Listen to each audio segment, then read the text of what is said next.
저는 세무사 아니에요. 대한민국 세무 강의 중에서 세무사가 안 하는 강의는 제가 하는 강의가 유일하지 않아요. 세무사들이 이제 흔히 하는 세무 강의를 들으면요, 결론이 저하고는 달라요. 생전 처음 들어보는 용어들을 어렵게 설명 막 해요. 당신들은 사업에 집중해. 어려운 걸 굳이 왜? 어설프게 해서 세금 폭탄 맞으면 어떻게 할래? 그러니까 나한테 맡기고 사업에 집중하세요. 본업에 집중하는 게 맞습니다. 라고 얘기를 끝내요. 저는요, 8주 강의 동안에 어떤 말을 끊임없이 할 거냐면요, 제 속마음은 그래요. 직접 하세요. 배워보니까 별로 안 어려웠죠.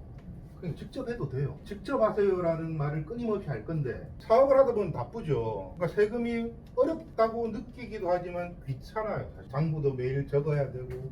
그럼 직접 하기가 정 상황이 허락치 않으면 보통 이제 사업하면 회계사무실 거래하죠. 세금신고 때문에. 그럼 보통 한 달에 뭐 비장료 한 10만원 전후 주시고 있고요. 종합소득세 신고할 때 또 한 30에서 50만원 또 조정료 줘야 되고요. 그리고 1년에 한 번씩 소모품비라고 과일값, 뭐 볼펜 산 거 이런 거 소모품비 한 10만원 또 추가로 달라고 그래요. 그럼 1년에 지출되는 세무 대행비가 한 200만원 남짓됩니다. 10년 장사하면요 2천만원이거든요. 이 돈이 작은 돈 아니죠. 그러면 이렇게 많은 돈을 주고 세무 대행을 맡기면 그 사람들이 일을 똑바로 하는지 안 하는지 확인하고, 혹시나 그 사람들도 사람이라는 거죠. 실수하면 당신 이거 틀렸네, 이거 이렇게 바로 잡아야지 맞는 거 아니야? 이 정도는 할 줄 알아야죠. 그 사람들이 세금 신고를 똑바로 했는지 안 했는지 확인할 정도의 지식은 갖추자는 거죠. 8주 동안 들어보면 대단히 어렵지 않아요. 내용들 자체가. 그 이유가 뭐냐면 지금 강의를 듣는 목적 자체가 세금 신고하는 방법, 조금 나아가서는 절세하는 방법을 알기 위해서 강의를 듣는 거란 말이죠. 우리가 세무사 공부, 회계사 공부하는 거 아니죠. 그 세무사 자격증, 회계사 자격증을 따기 위한 공부는 조금 어렵죠. 그런데 우리는 세금 신고하는 정도만 알죠. 그 세금 신고하는 방법 안에 절세법이 다 포함되어 있다 보니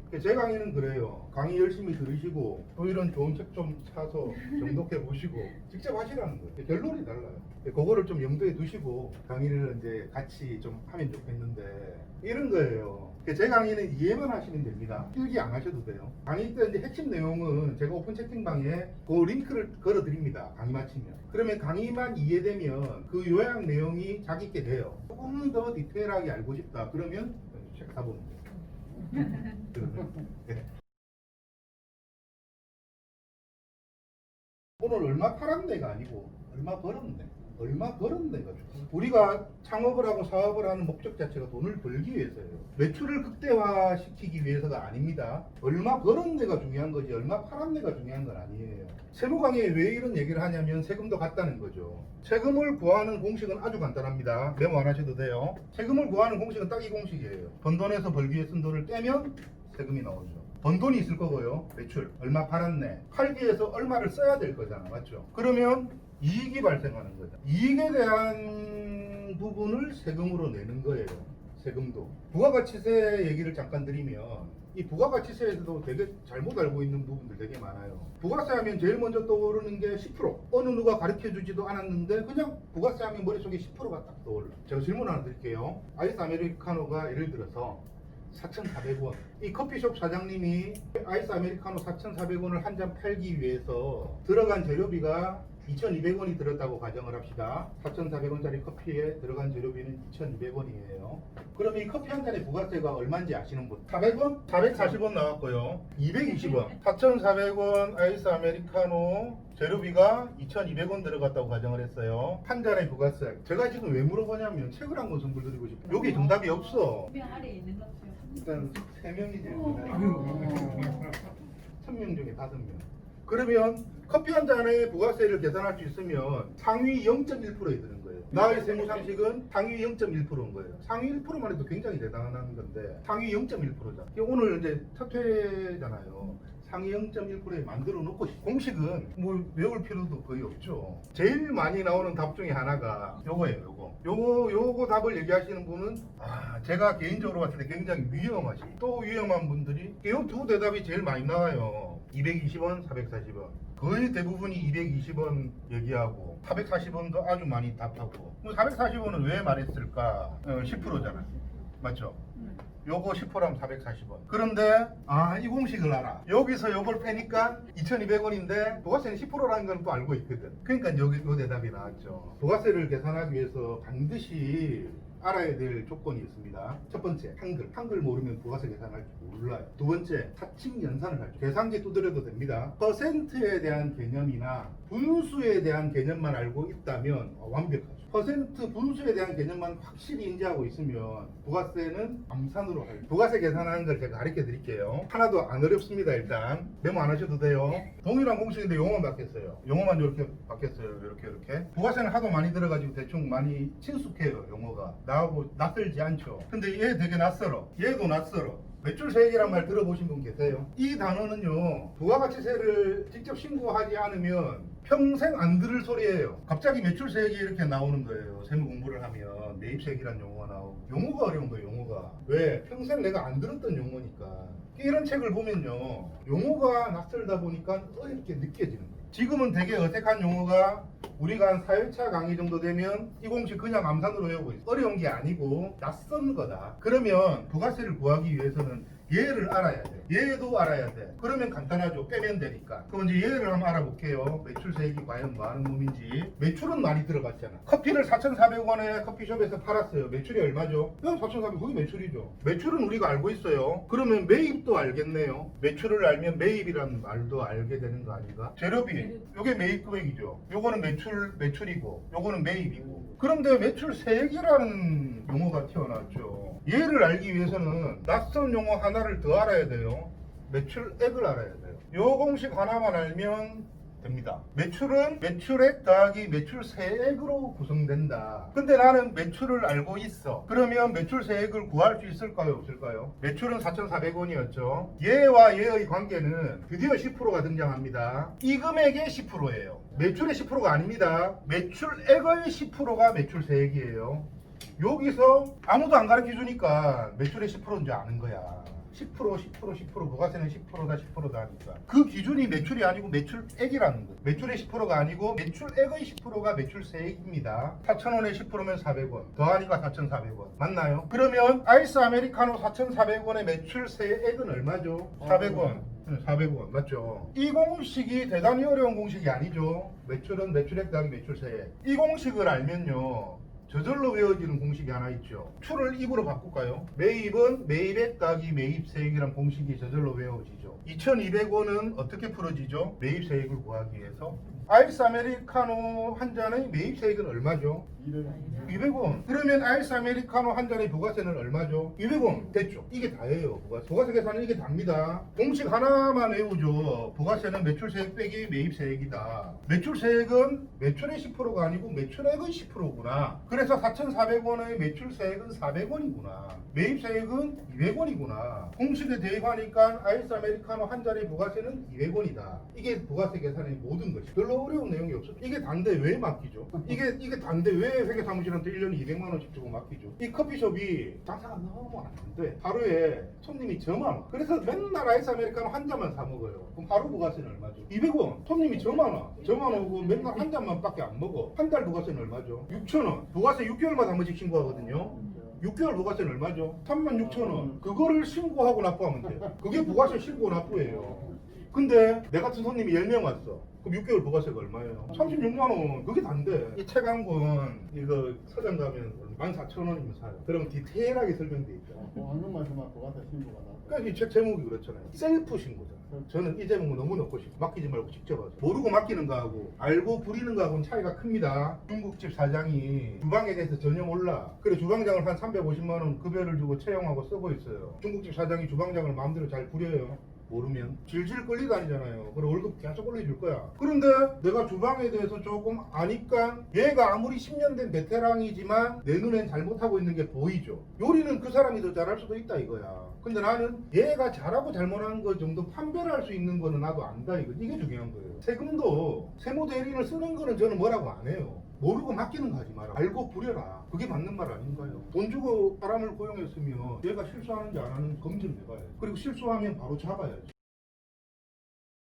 공부를 하다 보면요, 창업 전에 세금에 대해서 알고 가는 게 굉장히 중요하다. 문제가 발생하고 났을 때는 아무거나 할 수 있는 게 없어요. 이미 문제가 발생했을 때 신고 기간하고 과세 기간이 분리가 되어 있습니다. 예를 들어서 종합소득세 신고 기간은 매년 5월 31일까지예요. 5월 1일부터 신고 기간이 그런 거예요. 신고 기간. 그런데 이 종합소득세를 과세하는 기간은 전년도예요. 작년 한 해 동안 내가 벌어들인 이익에 대한 세금을 올해 5월 달에 신고하는 거예요. 그런데 올해 5월 달에 거래하는 회계사무실 전화가 와요. 사장님 종합소득세 2천만 원 나올 것 같은데요. 200만 원도 아니고 2천만 원. 사장님 할 수 있는 게 아무것도 없는데. 왜냐면 과세 기간은 전년도란 말이죠. 작년. 이때 뭔가를 해놨어야 돼. 이때 뭔가를 해놓아야 세금이 내려가는. 신고 기간에서는 아무것도 할 수 있는 게 없어요. 부동산 세금도 마찬가지. 그래서 양도소득세를 줄이기 위해서 미리 증여도 하고 뭐 세대 분리를 미리 해야지 세금이 적게 나오거나 안 나오거나. 근데 상황이 발생하고 난 뒤에는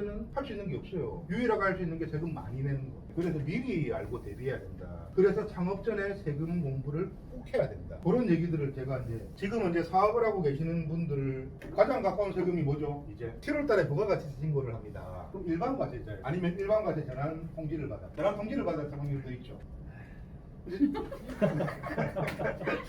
그러니까 한숨의 의미는 충분히 이해가요. 일반 과세 전환 통지를 받았다는 말은 이제 세금이 나올 거야. 기대해. 근데 이런 전조 세금은요 아는 만큼 내려가요. 내가 아는 만큼 내려갑니다. 네, 그런 얘기 계속 해드릴 거예요. 좀 구체적인 사례를 들어가지고 세금은 아는 만큼 내려갑니다. 세금은 유능한 회계 사무실을 거래한다고 내려가는 게 아니에요.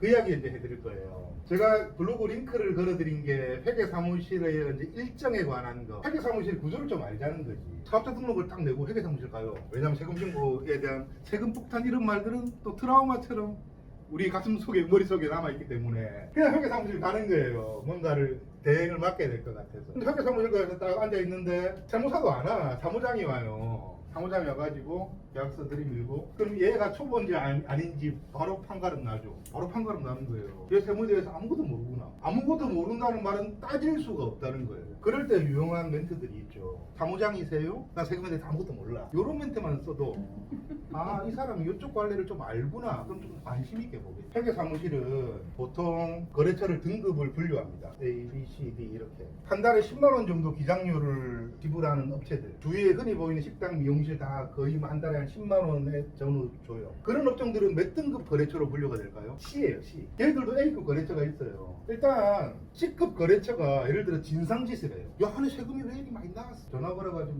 욕 비스무리한 단어를 막 해가지고. 그러면 C급이 진상이 돼버려요. 그럼 회계사무실이 어떤 멘트를 쳐요? 딴 데 가. 왜냐면 C급이니까 그게 가능한 거예요. A급 같으면 붙잡아요. 아, 사장님 진정하시고 우리 말을 좀 들어보세요. 자영업자들 카페 같은 거 제가 유심히 봐요. 그런 게시글들이 간간히 올라옵니다. 그들의 입장에서도 한번 써보고 C급 거래처인데 전달해주는 서류가 적격 증빙인 서류들을 잘 간출해서 줬어. 근데 이 전달해주는 서류가 받아서 다시 재분류를 해야 될 서류야. 잘 간출인 게 아니고 받아서 그 회계사무실 직원 누군가는 또 이거를 다시 재검수를 해야 돼. 그럼 어떤 거래처가 예뻐 보일까요? 그쵸, 잘 간출해준 데가 예뻐 보여요. 근데 잘 보이고 안 보이고 문제가 아니에요. 잘 간추려 준다는 것은 아, 이 사람이 세금에 관해서 어느 정도 알고 있고 관심이 있는 사람이구나. 그러면 그들이 대행을 할 때, 대행 작업을 할 때 조금 신경 쓰죠. 근데 뒤죽박죽 아무거나 막 줘. 그러면 어떻게 판단해요? 아무것도 모르구나. 진짜 아무것도 모르니까 뒤죽박죽 주는 거예요. 아무것도 모르기 때문에. 근데 그 아무것도 모르는 사장님이 얘들이 잘못한 거를 찾아낼 수 있어요? 못 찾아내는 거예요. 아니 세금 왜 이렇게 많이 나오지? 회계사무실 쓰는데. 주위에 동종 비싼 업종에 매출이라는 거라 다 비싼 거 파는데 그 사람보다 한 2배, 3배 많이 나오는데 내가 세금이 왜 이렇게 많이 나오지? 뭐가 문제지? 그러고 나서 내린 결론이 뭔지 알아요? 그 사장님의 결론. 진상 부리는 사장님도 계시고 그런 사람이 내린 결론이 세무사 바꿔요. 세무사 바꾸면 그 사장님 문제점 해결될 것 같아요. 똑같은 일이 반복인 거예요. 그러면 나중에 뭐라고 하냐면 내가 거래하는 세무들은 왜 이 모양 이 꼴이냐고. 내가 거래하는 세무들이 뭐가 본인 탓이라고. 본인 탓. 세금에 대한 무관심이 그렇게 만들어요. 세금은 번 돈에서 벌기 위해 쓴 돈을 빼는 방식이라고 제가 공식을 적었습니다. 그러면 세금이 낮아지기 위해서는 어떤 게 필요하죠? 이 공식을 보면 번 돈이 적거나 벌기에 쓴 돈이 많으면 되죠. 근데 번 돈을 작게 하는 거는 조금 위험해. 매출 누락이거든. 얘를 투명화시켜버렸어. 신용카드나 현금 영수증 활성화를 시켜가지고 이제는 내 매출이 거의 다 드러나 버렸어. 혹시나 적게 신고하면 바로 걸려. 전산이 공유되기 때문에. 내가 100만 원 팔았는데 10만 원 신고하면 바로 걸립니다. 그래서 가산세 물고만 그게 세무조사예요. 그래서 매출을 축소 신고하면 안 돼. 바로 걸립니다. 우리나라 IT 강국이에요. 자진 신고란 말 들어봤어요? 자진 신고하면 왠지 어감이 좋아. 내가 알아서 신고하면 내 맘대로 해도 되는 거 아니야? 뭐 이런 느낌. 네가 알아서 빼. 네가 알아서 빼. 이거 투명화시켰어. 매출 다 드러나게 투명화시켜놓고 빼는 건 네가 알아서 해. 네가 알아서 해라고 공식을 만들어 놓고 알아서 할 수 있는 방법들을 안 가르쳐줬죠. 자진 신고라는 타이틀만 만들어 놓고 이 돈을 어떻게 빼고 무엇을 빼고는 부연 설명을 아무것도 안 해줬잖아. 그럼 어떤 현상이 벌어져요? 얘를 이미 투명화 거의 다 드러나게 만들어 놓고 얘는 안 가르쳐줘. 그러면 어떤 현상이 발생하죠? 세금이 많이 거치죠. 내가 나라라도 그렇게 하겠다. 세수가 많이 거쳐서 나쁠 건 없잖아요. 작게 거쳐서 문제지. 예를 들어서 그 소상공인진흥회 이런 데서 텍스코디를, 저는 참고로 텍스코디입니다. 세무사가 아니고. 저를 좀 예비 창업자들 모아놓고 세무 강의를 하게끔 좀 만들어주면 이런 절세 방법을 이렇게 좀 조목조목 8주차 동안 맞죠? 설명해 드릴 건데 절대 안 불러. 기껏 부르는 게 도서관 평생학습관.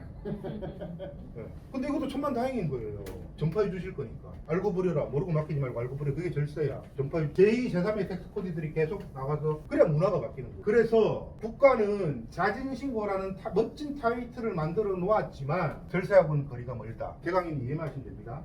그래서 강의 제목이 이렇죠. 심지어 국가도 당신의 절세를 바라지 않는다. 자, 이제 세무대리인 입장에서 볼게요. 우리는 세무대리인을 맡기는 이유가 세금 신고를 대행하는 것은 표면적인 이유고 세금 적게 나오게 하려고 막. 세무대리인이 세금 신고 기간을 앞두고 꼭 하는 행위가 있다고 그랬죠. 서류 줘, 증빙 좀 줘. 주는 거는 너희들이 할 일이야. 10만 원이에요. 10만 원 C급 거래처 전부 다. 이분은 세무 공부를 좀 했어. 증빙을 이만큼 했어. 이분도 10만 원인데 이분은 증빙을 그만큼밖에 안 줬어. 누가 예뻐요? 아니 누가 예뻐? 세무대리인 누가 예쁠까요? 이 사람은 증빙을 이만큼 챙겼고 이 사람은 요만큼 챙겼어. 둘 다 10만 원이야. 회장님은. 당연히 이 사람이 예쁘지. 당연히 이 사람이 예쁘죠. 세무대리인은. 근데 세무대리인이 절세법을 적극적으로 막 가르쳐줘. 그럼 증빙 이 사람이 이만큼만 챙길까요? 이만큼 챙기지. 그래야 세금이 내려갈 건데. 세무대리인 절세법 안 가르쳐줘요. 일이 늘어나면 수수료가 올라가는 게 정상입니다. 맞죠? 일한 만큼 대가가 늘어나야지. 그런데 요즘에 회계사무실 너무 많아. 요즘에는 기장료 경쟁 붙어가지고요. 5만 5천 원짜리 기장료 받는데도 제법 보여. 예전에 11만 원 받던 애들이 8만 8천 원, 7만 7천 원, 지금은 5만 5천 원도 받더라. 현실이 이러니까 증빙을 이 사장님은 이만큼 챙겨줘도 돈 더 달라 소리를 못해. 그러면서 맨날 짜증 나는 거야. 돈 더 달라 소리는 못하고 10만 원 받고 이름 많고 무식하니까 너무 좋은 거야. 일할 게 없어. 일할 게. 그리고 내가 실수해도 아무 말도 안 해. 모르게. 보구야 보구. 땡큐. 세무대리인이 절세를 원할까요? 이 구조를 알고 나면. 적극적으로 절세법을 사장님들한테 가르쳐 줄 것 같아요. 그쵸. 역지살자면 바로 답이 나온단 말이에요. 그러면 절세 조치는 누가 돼야 되냐 이거. 내가 알아요. 근데 아까 부가세 계산 지금 이제 암산으로 할 줄 알아요. 해보니까 아무것도 아니잖아요. 2주차, 3주차, 4주차 아무것도 아닌 거를 계속해요. 그래서 8주차가 끝나가면 종합소득세도 셀프로 할 수 있을 정도. 부가세는 너무 쉽고 부가세는 공식 하나잖아. 매출세액 빼기 매입세액 이것만 알면 끝. 부가세는. 종합소득세는 공식이 4개예요. 조금 부가세보다 어려워 보이는데 이 큰 맥락만 이해를 하면요 쉬워. 암기 안 해도 돼요. 왜냐하면 이런 책에 설명 자세하게 다 적어놨잖아. 안 외워도 된다니까. 이해만 하면 책 몇 페이지만 딱 보면요 바로 써먹으면 되잖아. 그러니까 뭐 필기할 필요도 없고요. 이해 안 되면 골치 아파요. 이해 안 되면 책이 안 넘어가고. 그래서 이해하는 게 너무 중요하다. 이제 이 제목도 이해를 해야 돼요. 아무도 당신의 절세를 바라지 않는다. 그래서 세금 공부 좀 해야 된다. 어렵지 않으니까. 그리고 세금은 미리 대비해야지 효과를 보는 거지. 발등에 불이 떨어진 상황에서는 발등에 불이 떨어진 상황에서 할 수 있는 방법 하나가 있어요. 뭘까요? 세금 폭탄을 딱 맞아버렸어. 그때 내가 할 수 있는 유일한 방법. 투정신고, 분할 납부밖에 없어요. 세금 예를 들어서 한 5천만 원 맞았다 가정해보세요. 내 통장 잔고는 2천만 원인데 어떡할 건데? 내가 할 수 있는 유일한 방법은 분할 납부. 세금 못 떼놓는 거 알죠? 세금은 뭐 죽을 때까지 따라간다 이런 소리도 있고. 변제 우선순위 첫 받다가 국세예요. 국세. 확정일자 받아놔도 흑방이야. 이 사람이 국세 체납자면 그거부터 가져가. 이게 나라입니다. 나라가 진짜 확정일자 이 전세보증금 떼이는 사람 길바닥에 나 앉거든요. 법 좀 바꿔야 될 것 같아요. 1, 2천만 원이 그 전세보증금을 날린 사람한테는 굉장히 큰 돈인데 길바닥에 앉는데 나라가 1,000만 원대인들 나라가 문 닫는 건 아니거든. 그러니까 이런 우선순위는 난 법을 좀 바꿨으면 참 좋겠는데. 가족을 직원으로 했을 때 장점.